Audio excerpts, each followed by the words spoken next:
Students, ये जो topic हम डिस्कस कर रहे हैं ये टॉपिक है heating effect of current. Last topic है आपके करंट इलेक्ट्रिसिटी का।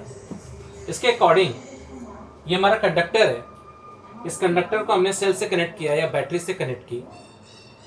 जब आप इसका पोटेंशियल डिफरेंस बढ़ाते जाएंगे तो उससे इसके जो इलेक्ट्रॉन्स हैं, इन इलेक्ट्रॉन्स की जो काइनेटिक एनर्जी है वो भी इंक्रीज करेगी। लेकिन इनकी जो स्पीड है बेटा, ध्यान रखिएगा, ये अपनी ड्रिफ्ट स्पीड से अधिक नहीं हो सकती है। मतलब इनकी स्पीड एक फिक्स वैल्यू तक ही जा सकती है, वो उनकी ड्रिफ्ट स्पीड है, उससे अधिक ये नहीं जा सकता है। तो क्या होगा, उनका आपस में कोलिजन होगा और साथ ही साथ जो पॉजिटिव आयंस होंगे, पॉजिटिव आयंस भी अपने मीन पोजीशन के अलोंग वाइब्रेट करना शुरू करेंगे, जिससे काइनेटिक एनर्जी उनकी क्या होगी बेटा, इंक्रीज कर जाएगी। अब काइनेटिक एनर्जी अगर इंक्रीज करेगी तो वो जो कंडक्टर है उसका टेम्परेचर भी क्या होगा, वो इंक्रीज कर जाएगा।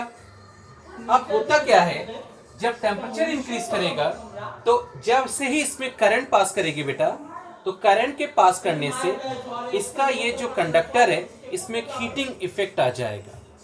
इसी को हम लोग कहते हैं हीटिंग इफेक्ट ऑफ करंट। सबसे पहले जूल नाम के जो साइंटिस्ट थे उन्होंने कहा था कि ये जो हीटिंग इफेक्ट है, ध्यान से समझिएगा बेटा, हम लोग पावर इक्वल टू जानते हैं W/T, ठीक है। और अगर हम ये कहें तुमसे W is equal to power into time, अगर हम W को हम कहते हैं W, यहां पे जो वर्क डन होगा बेटा वो एनर्जी में कन्वर्ट होगी। कौन सी एनर्जी? हीट एनर्जी में कन्वर्ट हो रही है।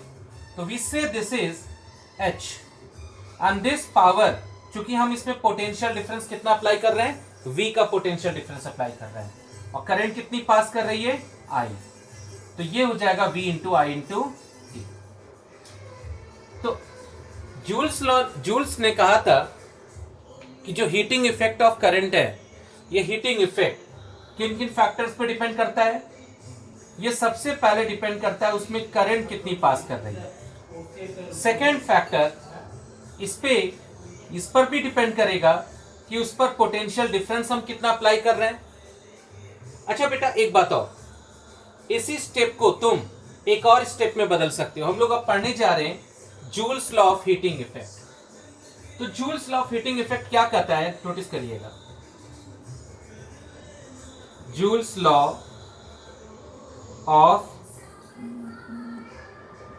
हीटिंग इफेक्ट,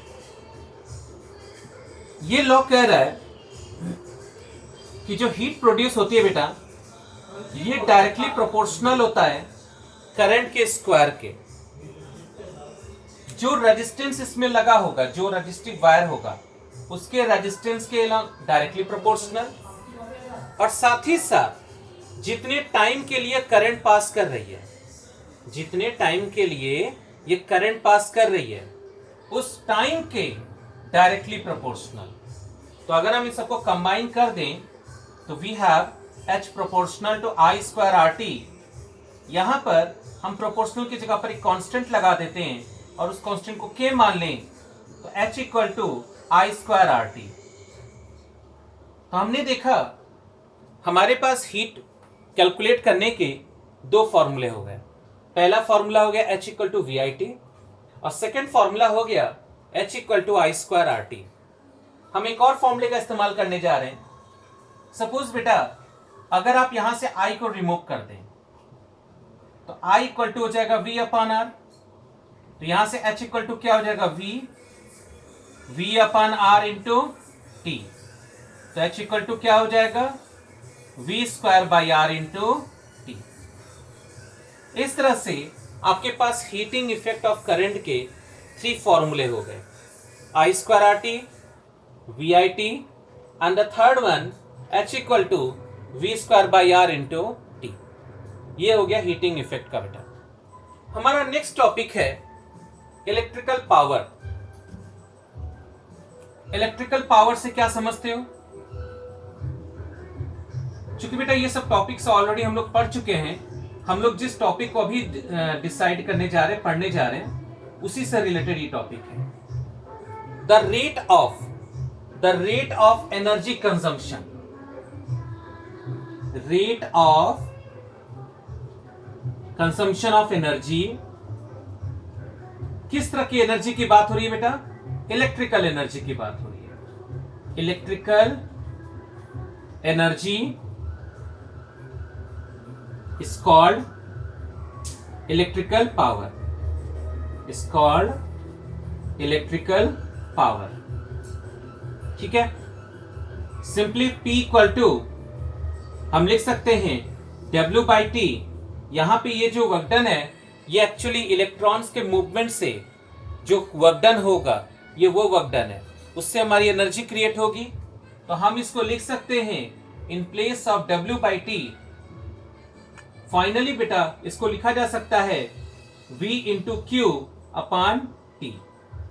और अगर Q की जगह पर हम रख दें I इंटू T, चूंकि करंट पास कर रही है तो Q is equal to I into T लिख सकते हैं। तो आपके पास P की वैल्यू आ जाएगी V into I into T upon cancel out. तो पावर की वैल्यू कितनी आ गई बेटा? V into I। ये पहला फॉर्मूला हो गया। सेकेंड फॉर्मूला हम लोग V की जगह क्या लिख सकते हैं? I इंटू R लिख सकते हैं और इंटू I लिख सकते हैं। तो क्या हो जाएगा? I square R। ये हमारे पास सेकेंड फॉर्मूला हो गया। और थर्ड फॉर्मूला क्या लिखा जा सकते हैं? I की जगह पे V अपॉन R लगा सकते हैं।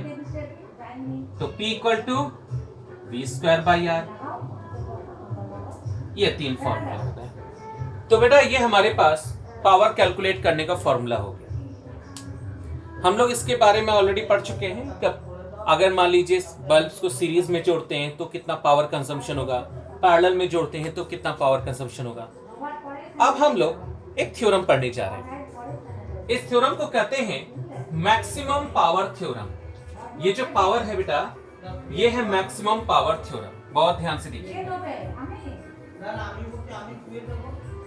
क्या कहता है मैक्सिमम पावर थ्योरम, ध्यान से देखिए।